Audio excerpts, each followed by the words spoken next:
Yeah, great. Good afternoon, everybody, and thanks for joining us here today. I'm Elizabeth Glazer. I'm the Governor's Deputy Secretary for Public Safety. And here with me today are Assemblyman Brindisi, our Commissioner of Corrections, Brian Fisher, our Commissioner of DCJS, Mike Green, and the Superintendent of the State Police, Joe Tamiko. Today, we're announcing comprehensive reforms that continue the Governor's commitment to make New York the safest and fairest in the nation by getting information to our citizens and by using science to guide wise decision-making. The reforms will strengthen safeguards against sex offenders and better protect all New Yorkers. First off, we will be implementing an array of information sharing reforms. These will require that every sex offender will have their picture taken every 90 days or whenever their appearance changes, whichever is sooner. The pictures will be available online to law enforcement. They will also be available through our sex offender registry that DCJS runs to the public. It will no longer be possible for an offender simply to disappear because he or she, he has grown a beard or shaved his head. In addition to pictures, we are also implementing a new information sharing system that will ensure that decision makers at each of the different agencies involved in regulating sex offenders have prompt access electronically to every relevant document from every relevant agency. This means pre-sentence reports, parole hearing transcripts, as well as an array of other important documents that are key to making good decisions.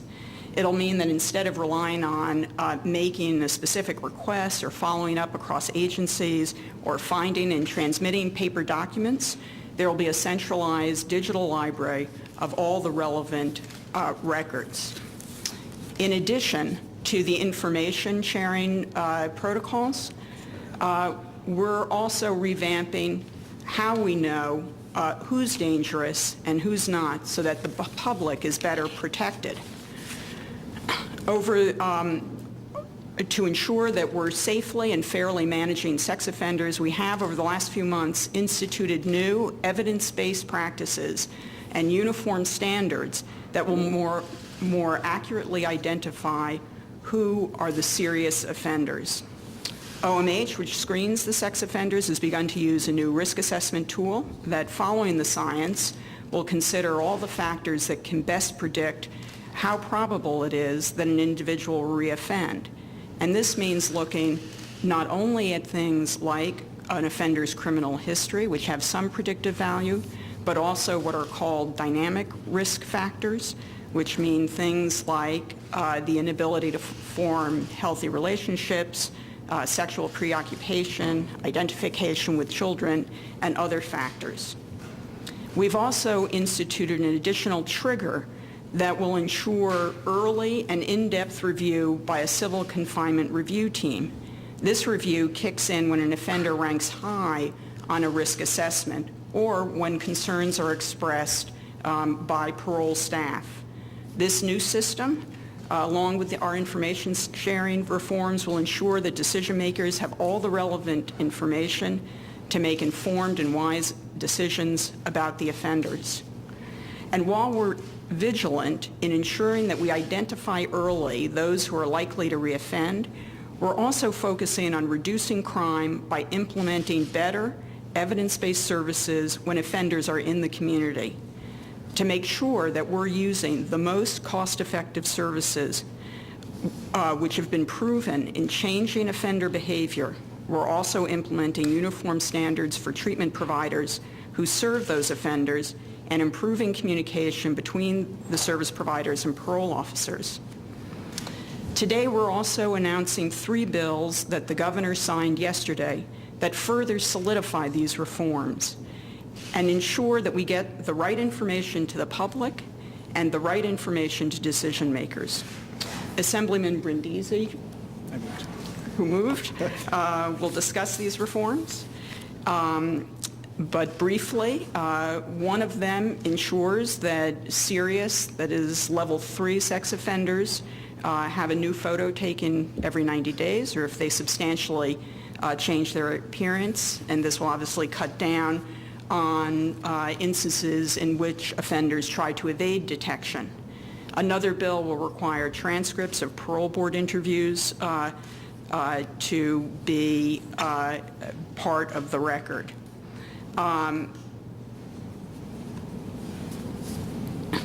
There is also a third bill that also promotes information sharing to reduce crime, and this will require the state education department to notify law enforcement when they are investigating a sexual misconduct complaint against a licensed health care provider. This is an additional safeguard to make sure that potential predators are monitored, perpetrators are brought to justice, and victims get the protection that they deserve. In total, these changes will help keep our communities safe while also ensuring that sex offenders are treated fairly and effectively. I'm now going to turn the podium over to Assemblyman Brindisi.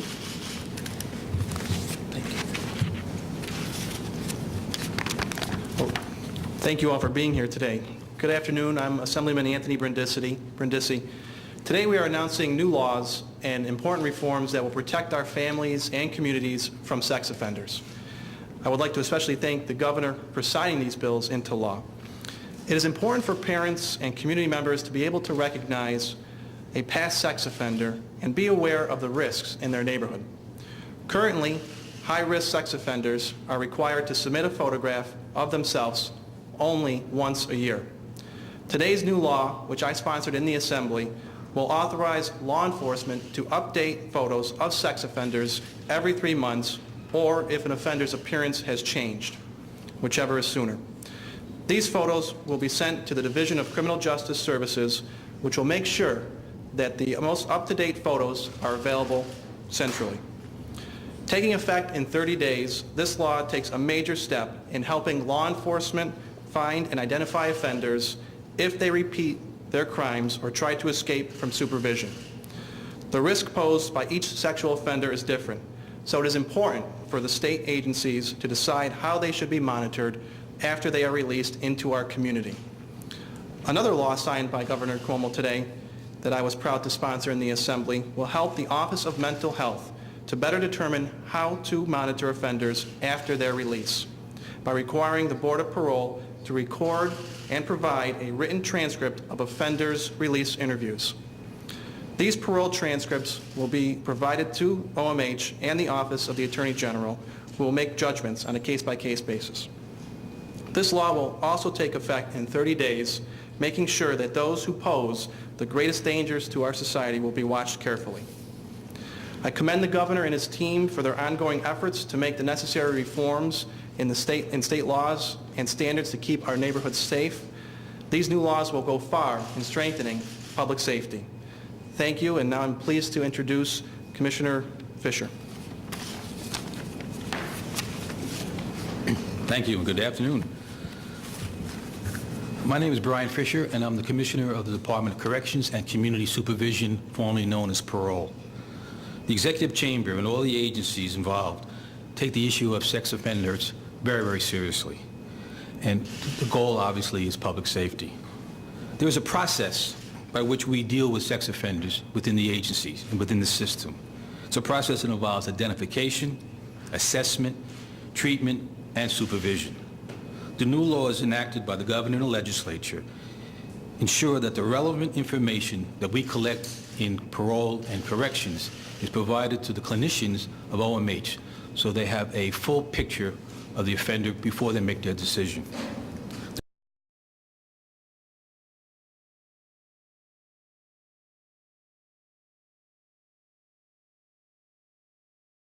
Offender.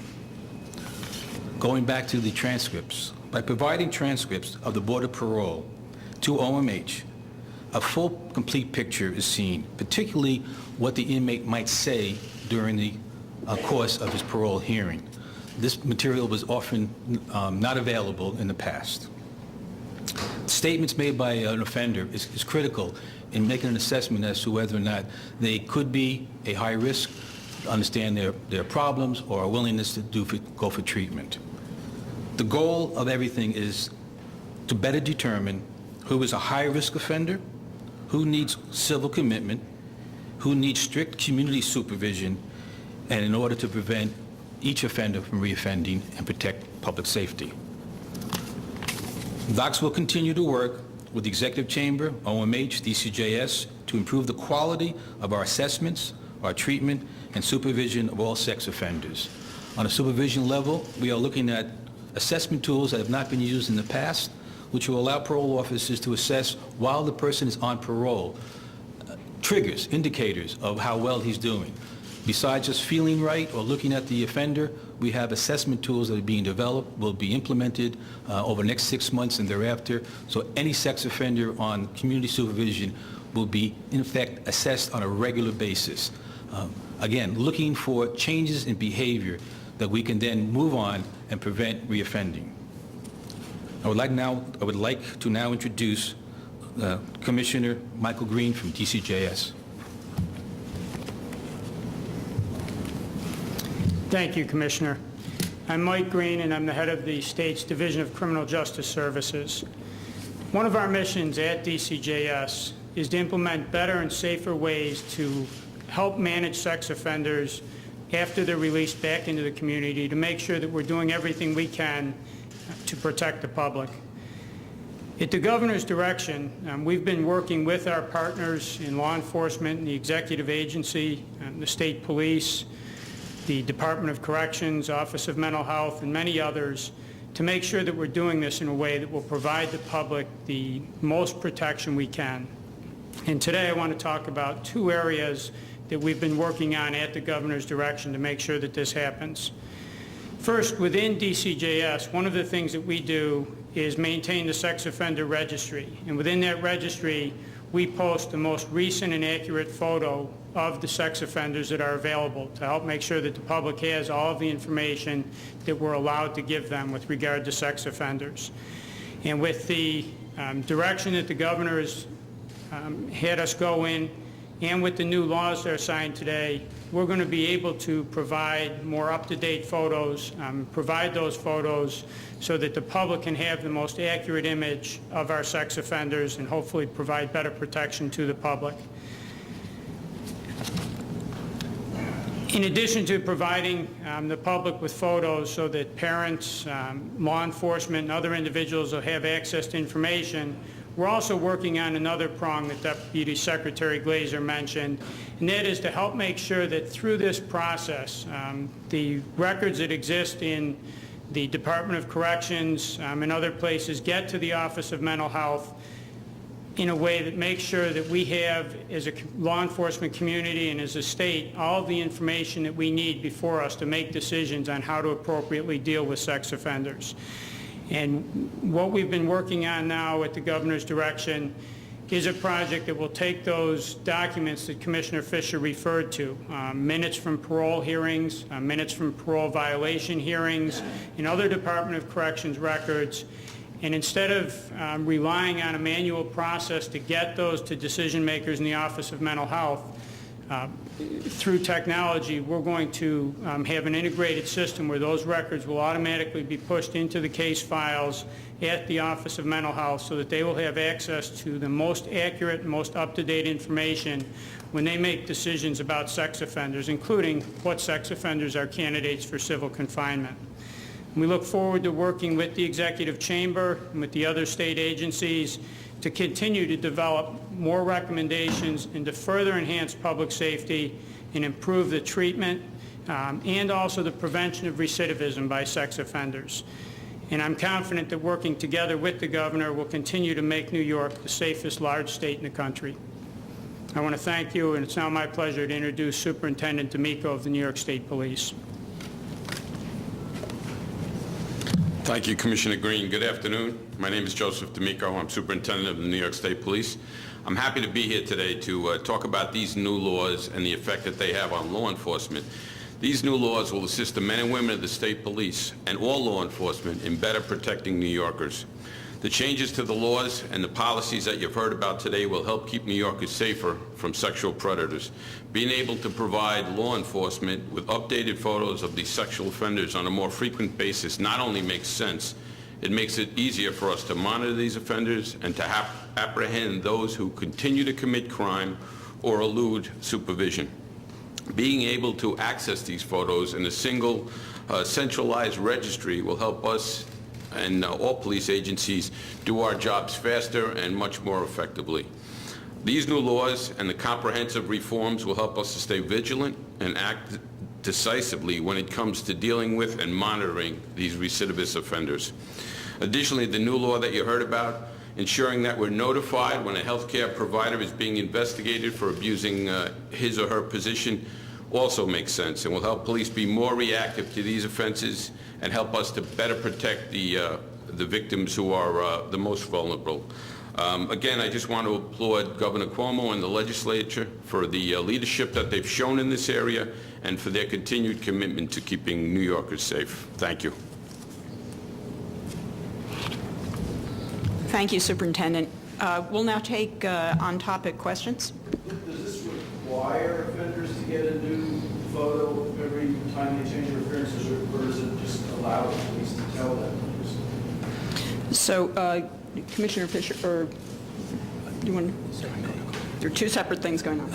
Actually, the way I read the law, it says may. However, we've made a decision within our own part of community supervision. Every offender, regardless of his level, will be required to come in and get a photo done every 90 days. That'll be a requirement of all individuals under parole who are listed as a sex offender, be it level 1, 2, or 3, or what we call discretionary.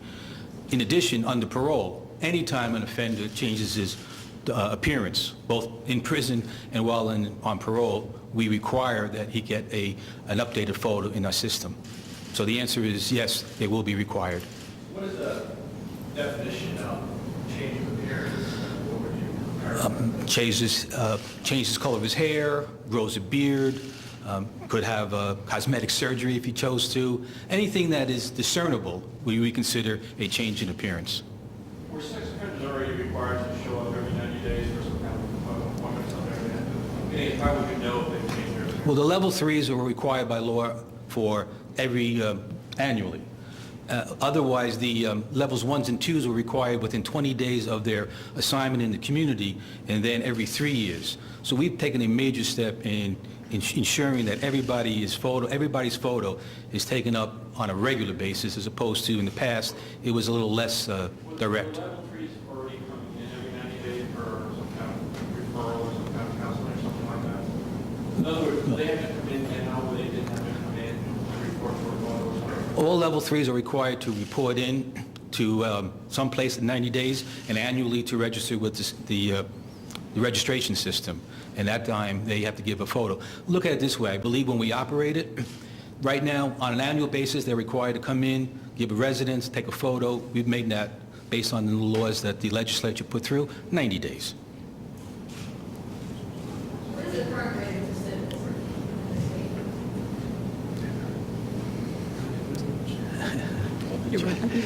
recidivism? For sex offenders, which is really what we're talking about, we return about 30% on technical violations, meaning parole officers are uncomfortable with their behavior, and we remove them from the street for any reason in any period of time, depending on the circumstances. For new felony convictions, it's about 2%. 2%, about. It changes, obviously, every year, but that's pretty much the standard for the last couple of years. What's the penalty in the law for the 90-day photograph? If somebody comes in, takes a picture, takes a beard, next day shakes it off, doesn't tell anybody, and he's found out. Is there a penalty? If he's on parole, yes, we will then remove him from parole. If he's not on parole, it's an issue we have to resolve. You're saying someone would go back to jail if they did within 90 days? I think you need to we're going a little off, but you need to understand, not everybody who's a sex offender is on parole. So I'm speaking about those people on parole, about 2,300 of them. For them, we have the jurisdiction to do what is appropriate for public safety. For the others who are beyond parole supervision. They maxed out. That's another issue that law enforcement will deal with. If they fail to report in, I believe, they go look for them. And depending on the circumstances, they can violate them. How many sex offenders or inmates, I should say, lax inmates that serve their term go on to be civilly confined since it's a lot of I'd have to get back to you on the actual numbers. Right now, there are 229, I believe, currently in civil commitment, who would finished up our term in state prison and now in civil commitment. How will offenders who are no longer on parole be notified of this new law and they need to get their photo taken? Well, they're appearing every 90 days, right? Well, it applies to the level 3 sex offenders who are appearing every 90 days, so when they go, if their appearance is changed, then a photo will be taken. What about 1 and 2? Does not apply to 1 and 2, level 3, So just level 3 offenders have to get their photo taken every every 90 days? 90 days. And 1 and 2 on parole have to also? I believe it's annual. But this appearance change is just for level 3s? No, parole. But for all parole or all? It's straighten this out. Yeah. So there are two separate things going on. One is the law that Assemblyman Brindisi talked about, and that applies to level 3 sex offenders and requires them to have a picture taken every 90 days or when their appearance changes, whichever is sooner. The other change, which is a sort of more sweeping change that Commissioner Fisher addressed, is something that is happening within the Department of Corrections and Community Supervision, and it will apply to every parolee, whether a level 1, 2, or 3 offender, and that will require any parolee, whatever their level, to come in and have a new picture taken every 90 days or when their appearance changes, whichever is sooner. I'm confused though, is that part, the second part you mentioned, is that part of the law that was signed or not? Two separate things. One is the law that addresses level 3 offenders. The second one is not part of The second is executive action that's happening through the agency that is part of the operations of parole and will apply to level 1, 2, and 3 offenders. create those penalties under the executive action saying you're not on parole anymore. Yeah, they have that. These are for parolees that are level 1, 2, and 3 offenders. They just say that under the law, that don't lead to a lawsuit for somebody saying you can't just go ahead and decide this on your own because it's not written in the law. Well, parole conditions are applied within the discretion of the department, and so I don't think that that's a realistic possibility. so it's totally at their discretion to say you grew a beard and you didn't take a picture taken, so you're going back to jail. Well, they implement the rule, and then the rule is followed within the department.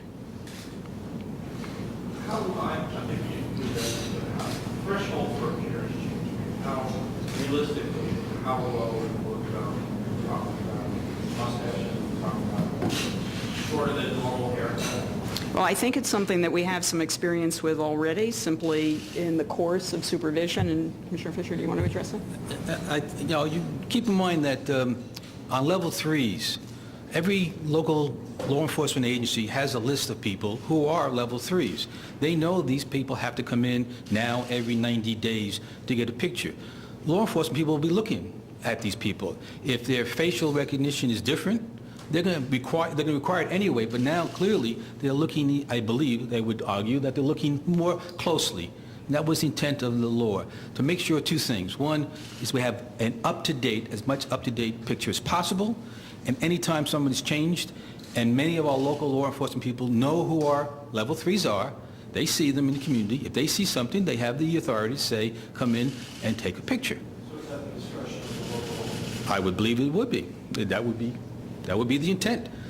The intent really is to give the law enforcement people a little extra edge, if you will, a little extra authority to make sure that they know who these level 3s are and that they have a most up-to-date picture in case there's a problem. That's the real goal of that one particular piece, and it's an important one.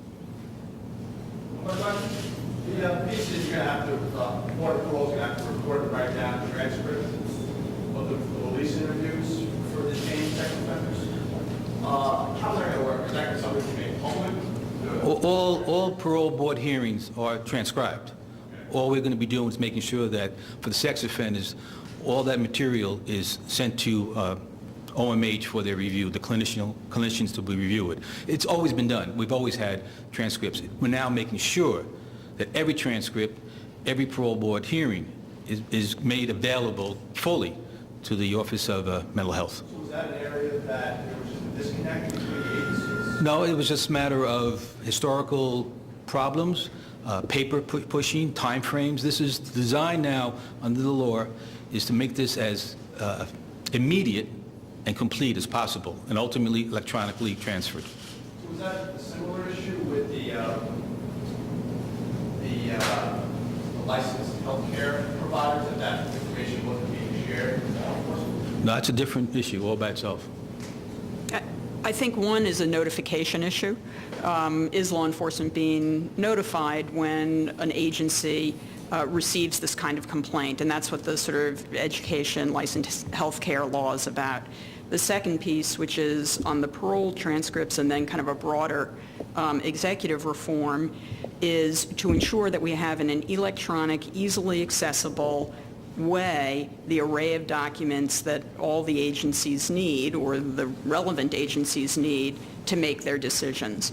And what's happened in the past is that there have been paper records in various different places. It's required an affirmative request in order to get records sometimes, and this simply brings us into the 21st century and makes electronic and available to the appropriate people the right records. Any of the most recent data on sex offenses in the States? Last year? We can definitely get that to you, and they're all online and at the DCJS website.